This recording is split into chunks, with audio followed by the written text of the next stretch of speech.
Listen carefully, because what Jerome Powell just said sent a shockwave through the corridors of power, and XRP holders who actually understand the game are watching this like hawks, because this is not about interest rates on the surface. This is about liquidity control, narrative manipulation, and the quiet repositioning of capital that the mainstream media refuses to connect. And if you blink, you will miss what could be the most asymmetric setup XRP has seen in years. Because while CNBC and Bloomberg spoon-feed you recycled fear, Powell's language, his tone, and the timing of his remarks are screaming something entirely different beneath the surface. And the question you should be asking yourself right now is, WTF is really going on behind closed doors at the Fed while BlackRock, the IMF, and the SEC conveniently stay silent as XRP sits at the center of global settlement discussions no one wants retail to notice? And before we go any further, if you consider yourself early, informed, and not easily manipulated, smash the like button, subscribe right now, and turn on notifications, because this channel decodes what others are too scared or too compromised to say out loud. And here's the setup you need to understand immediately.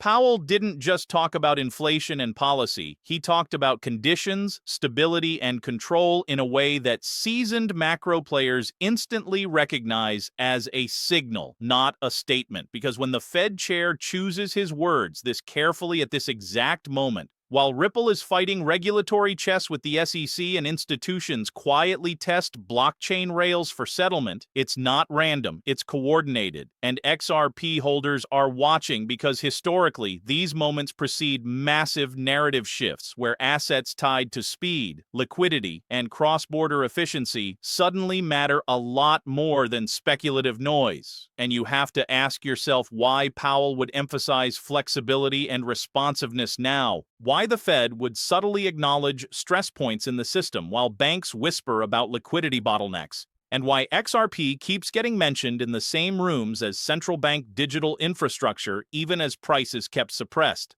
Because this is where the insiders lean in, this is where retail usually tunes out, and this is where fortunes are made or missed forever if you don't understand the setup unfolding right now in front of your eyes. Now pay very close attention, because this is where the data, the authority, and the uncomfortable truths collide, and this is exactly why XRP holders with conviction are glued to Powell's every syllable. Because when you line up what he said with what the numbers are quietly revealing, the picture becomes disturbing and electrifying at the same time. Powell referenced disinflation progress but immediately hedged with language about persistent risks and financial conditions tightening unevenly. And that matters because the Fed's own balance sheet data shows liquidity is not flowing where it's supposed to. Banks are still parking reserves. Reverse repo activity remains a pressure valve. And meanwhile, institutions like BlackRock are openly tokenizing funds and testing on-chain settlement while pretending this has nothing to do with crypto. And let's be brutally honest, when the IMF publishes papers about cross-border payment inefficiencies, when the BIS talks about atomic settlement and interoperability, and when the SEC is locked in a legal knife fight with Ripple over whether XRP is a security, that is not coincidence, that is convergence. Because Powell's authority doesn't come from charisma, it comes from signaling to those who already understand the plumbing of the system, and the plumbing is clogged. Correspondent banking is slow, SWIFT is outdated, and global settlement takes days when the world Powell is managing now demands seconds. And this is where XRP keeps resurfacing in closed-door discussions, pilot programs, and regulatory frameworks that never make the evening news. Because XRP is not just a token, it's a liquidity instrument designed for stress environments. And when Powell stresses optionality and readiness, he's acknowledging that the Fed does not fully control the outcomes ahead, which is why central banks globally are coordinating with private infrastructure players. And yes, that includes Ripple, because you don't get meetings with the IMF, World Bank, and BIS by accident, and you don't see former regulators quietly joining crypto advisory boards for fun. This is about preparation, and the data backs it up.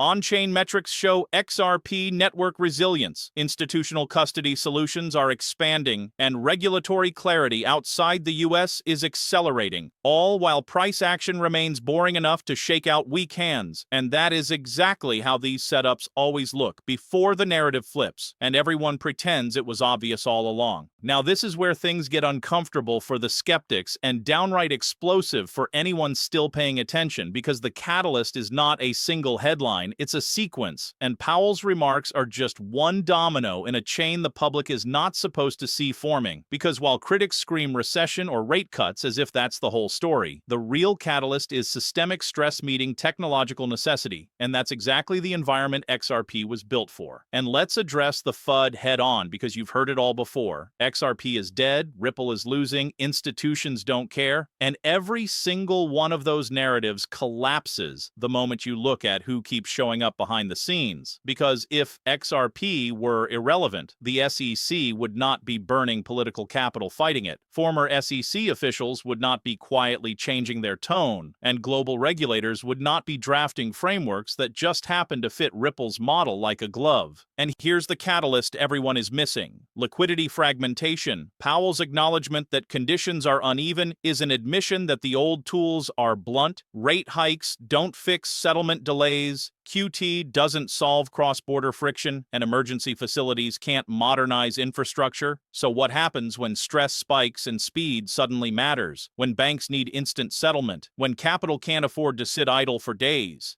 That's when rails like XRP stop being theoretical and start being essential. And the FUD merchants will tell you adoption isn't real because price hasn't moved. But price is the last signal, not the first. Because institutions position quietly, narratives are shaped slowly, and only then does the market react violently. And Powell's carefully chosen words act as cover, not confirmation, because by the time the Fed openly endorses new rails, the opportunity is already gone, and that's why the smartest XRP holders aren't arguing on social media. They're watching policy language, legal momentum, and institutional behavior converge. Because when fear is loud and clarity is quiet, that's usually the moment before the switch flips. This is the part that makes people either lean in or shut down completely, because once you connect Powell's signals, institutional positioning, and regulatory chess, the price conversation stops being fantasy and starts becoming a warning. And no, this is not about calling a date. It's about understanding asymmetry, because XRP does not need mass retail hype to reprice. It needs one liquidity event, one policy shift, or one institutional green light, and those happen fast and without apology. And when Powell talks about readiness, flexibility, and monitoring stress, that is code for scenario planning. And in those scenarios, assets that can move value instantly across borders without counterparty risk become priceless, not speculative. And here's the uncomfortable truth. XRP at these levels represents a historically rare risk-reward imbalance, because downside is limited by survival and infrastructure relevance, while upside is uncapped if even a fraction of global settlement volume migrates. And the final warning is this: most people will not buy XRP when Powell's words finally make sense to the masses. They will buy when price is already screaming and headlines suddenly flip to inevitable adoption. And by then, the same commentators who mocked it will claim they always believed, because that's how this game works. And if you're still here listening, you already understand you're not early to hype. You're early to comprehension, and comprehension is what separates panic buyers from positioned holders when volatility explodes. And make no mistake, volatility is coming, because systems under strain do not glide gently into new paradigms. They snap, reprice, and reallocate violently. And XRP sits right in the crosshairs of that reallocation, whether the mainstream likes it or not. Respected viewers who stayed until the end understand this clearly, because this is the final piece most will ignore until it's too late. Jerome Powell did not hand you a trade. He handed you a warning disguised as reassurance. And history shows that when the Fed chair speaks this carefully at moments of global strain, the real moves are already being prepared in the background, and XRP holders are watching because they know the system is being slowly cornered into modernization, not by ideology, but by necessity. And when necessity hits, narratives shatter instantly because no amount of denial can stop capital from choosing speed, efficiency, and reliability. And the final takeaway is brutally simple. The people who win are not the loudest. They are the most patient, the ones who read between the lines while others argue headlines. And if you've made it this far, you're already ahead of the crowd that will panic buy later and swear this came out of nowhere. So the only real question left is whether you act with conviction now or wait for permission when the price has already rewritten the story. And as always, stay sharp, stay informed, and remember, the biggest moves in this market always happen when most people are still laughing.